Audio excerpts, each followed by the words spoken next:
Hoje é 7 de setembro, independência do Brasil. Talvez você pode até parar e pensar, mas como aconteceu a independência? E de fato, depois que nos tornamos independentes, qual foi o modelo político que o Brasil passou a vigorar? E é disso que nós vamos falar agora. E quando a gente fala de independência do Brasil, estamos falando do 7 de setembro de 1822, quando o Brasil deixa de ser colônia e passa a ser uma nação independente da sua metrópole, que era Portugal. A partir de agora, começamos uma nova fase da nossa história.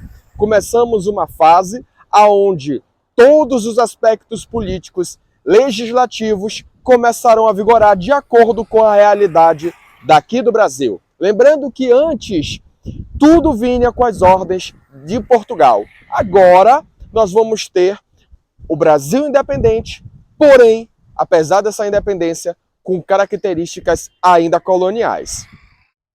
Pouca coisa mudou em termos sociais da época que éramos colônia a partir do momento que nos tornamos independentes. Primeiro que continuamos com uma mão de obra escrava, que já era visto no período colonial e que continuou de uma forma ainda legalizada aqui no Brasil independente. Além de uma mão de obra escrava, ainda continuamos com o poder centralizado nas mãos de um líder, de um governante. A diferença é que não era mais o rei de Portugal, mas agora era o imperador do Brasil. Lembrando também que o imperador do Brasil era herdeiro direto do trono de Portugal, o Dom Pedro I. Então, de uma certa maneira, nos tornamos independentes, mas ainda com alguns vínculos lá com Portugal. Não podemos esquecer também que, logo após a nossa independência, precisávamos de uma Constituição que desse base aqui ao Brasil. Lembrando que nós temos 7 constituições ao longo da nossa história. A última, mais recente, é a de 1988. Sendo que a primeira da nossa história é justamente essa, logo após a nossa independência. A Constituição de 1824, aquela que vai dar base ao Brasil imperial recém-formado.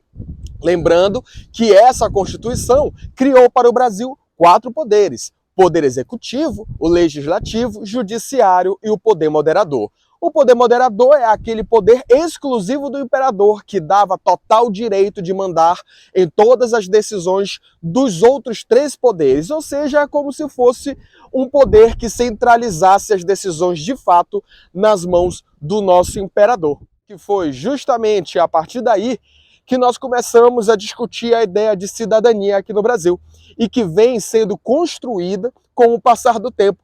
Lembrando que também nós passamos por algumas diferenças políticas, daí o porquê nós temos 7 constituições ao longo da história. Saber um pouco da história do nosso país é essencial para adquirirmos a identidade, sentimento de pertencimento e, claro, saber um pouco mais da trajetória do povo brasileiro. Então, confira mais um pouco em outros vídeos a respeito da nossa história.